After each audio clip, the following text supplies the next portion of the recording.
کیا آپ نے کبھی محسوس کیا ہے کہ اردو اور انگریزی اخبارات کے بیانی میں فرق پایا جاتا ہے؟ یعنی ایک ہی خبر کو انگریزی اخبار میں ایک طرح جبکہ اردو اخبار میں دوسری طرح پیش کیا جاتا ہے۔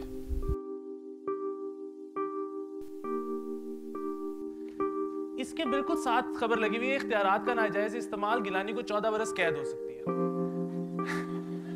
یہی خبر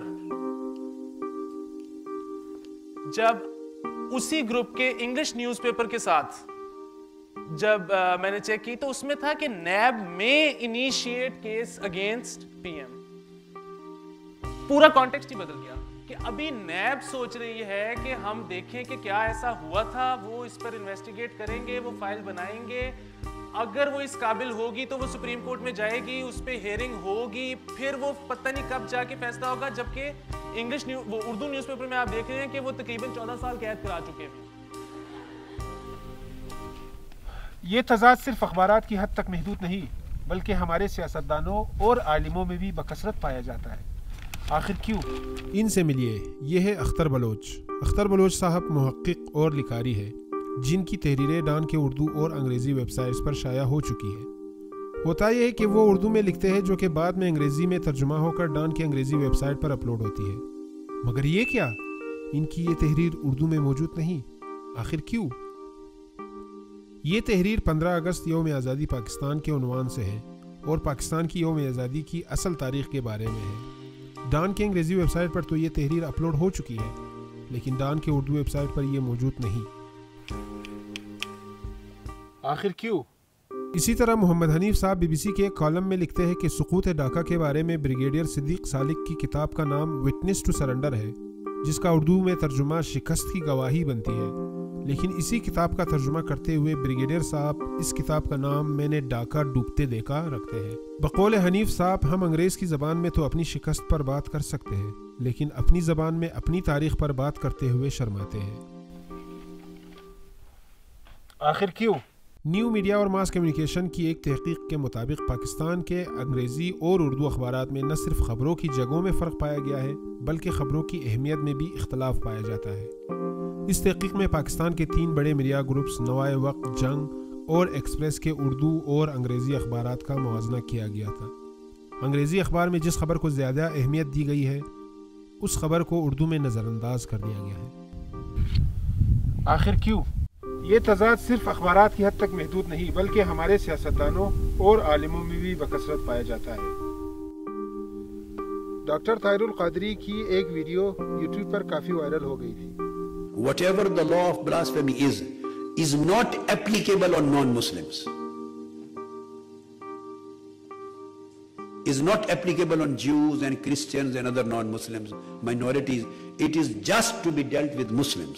میرا پوائنٹ آف ویو یہ تھا کہ جو بھی گستاخی رسول کا مرتکب ہو، مسلمان ہو یا غیر مسلم، مرد ہو یا عورت، مسلمان ہو، یہودی ہو، عیسائی ہو، ہندو ہو، کوئی ہو، یا مرد ہو یا عورت ہو، جو گستاخی رسول کا مرتکب ہو اس کی سزا قتل ہے۔ The fact is that I was never a consultant or advisor to General Zia-ul Haq, the president who made the law of blasphemy in 80s.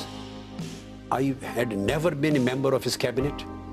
I was never a member of the parliament in his days.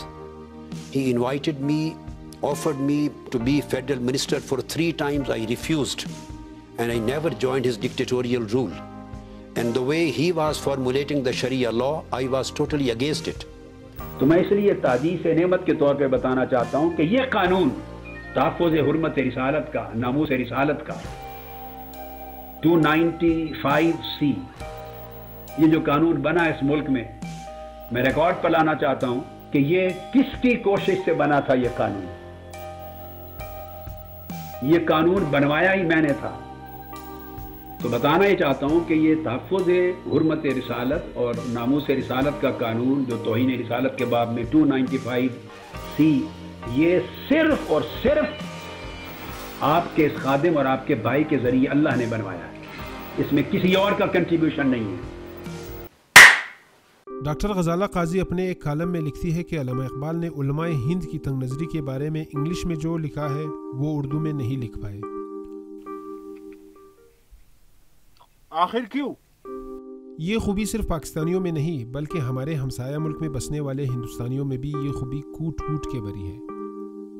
Arundhati رائے اپنے مضمون doctor اور Saint میں لکھتی ہے کہ doctor Ambedkar نے کئی بار اس بات کا ذکر کیا ہے کہ گاندھی کی گجراتی میں لکھی گئی تحریریں اور انگریزی میں لکھی گئی تحریریں گمراہ کن ہیں، یعنی کہ وہ گجراتی میں برملا کہتے ہیں کہ جو کوئی بھی کاسٹ سسٹم کے خلاف ہے میں ان کی مخالفت کرتا ہوں، لیکن انگریزی میں وہ کاسٹ سسٹم کے بارے میں اور خیالات رکھتے ہیں۔ آخر کیوں؟ اب ہم اس سوال کے جواب کی جانب آتے ہیں کہ آخر کیوں اردو اور انگریزی میں پیش کیے جانے والے بیانیے میں فرق پایا جاتا ہے؟ اس سوال کا جواب ہندوستانی صحافی گوری لنکیش کے قتل کے بعد انڈین ایکسپریس کے ایسوسیٹ ایڈیٹر امرت لال نے یوں دیا: جیسے ہی آپ حقیقی مسائل پر انگریزی کے بجائے کسی مقامی زبان میں لکھنا یا بات کرنا شروع کرتے ہیں، آپ کی جان خطرے میں چلی جاتی ہے، کیونکہ آپ کے پڑھنے اور سننے والوں کی تعداد بڑھ جاتی ہے۔ انگریزی پڑھنے والوں کی تعداد کافی کم ہوتی ہے، اسی لیے انگریزی میں لکھنے سے جان کو کوئی خطرہ نہیں ہوتا۔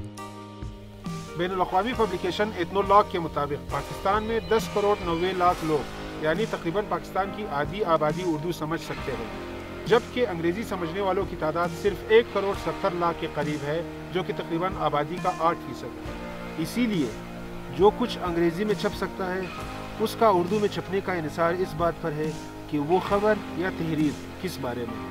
انگریزی اخبارات میں مذہبی ہم آہنگی اور امن و بھائی چارے اور مباحثے کے حق میں تحریریں چھپنا کوئی اچنبے کی بات نہیں، لیکن اگر پاکستان میں چھپنے والے اردو اخبارات کی بات کی جائے تو وہ انگریزی اخبار سے یکسر مختلف ہیں۔ اردو اخبارات میں سنسنی خیزی، اشتعال انگیزی، جذباتیت اور مذہبی تعصبات نمایاں طور پر نظر آتے ہیں۔ امرت لال کے خیال میں اسی وجہ سے انڈیا میں نہ صرف گوری لنکیش بلکہ ان سے پہلے قتل کیے گئے صحافیوں اور لکھاریوں گووند پنسارے، کالورگے اور دابولکر کے قتل کی یہی وجہ تھی کہ وہ مقامی زبانوں میں بولتے اور لکھتے تھے۔ پاکستان میں بھی ایسا ہی ہے، اسی لیے اخبارات اردو میں خبر چھاپنے سے پہلے اس بات کا خاص خیال رکھتے ہیں کہ ان کے اس خبر سے ان کو کیا نقصان پہنچ سکتا ہے۔ اس سوال کا جواب اختر بلوچ صاحب نے حبیب یونیورسٹی کے ایک پروگرام میں یوں دیا: جس دن ڈان گروپ کا اردو اخبار آنا شروع ہو جائے اس دن ڈان کے دفتر کو آگ لگ جائے گی، اور شاید یہی وجہ ہے کہ صحافی اور لکھاری اردو زبان میں وہ سب کچھ نہیں لکھ پاتے جو انگریزی میں لکھتے ہیں۔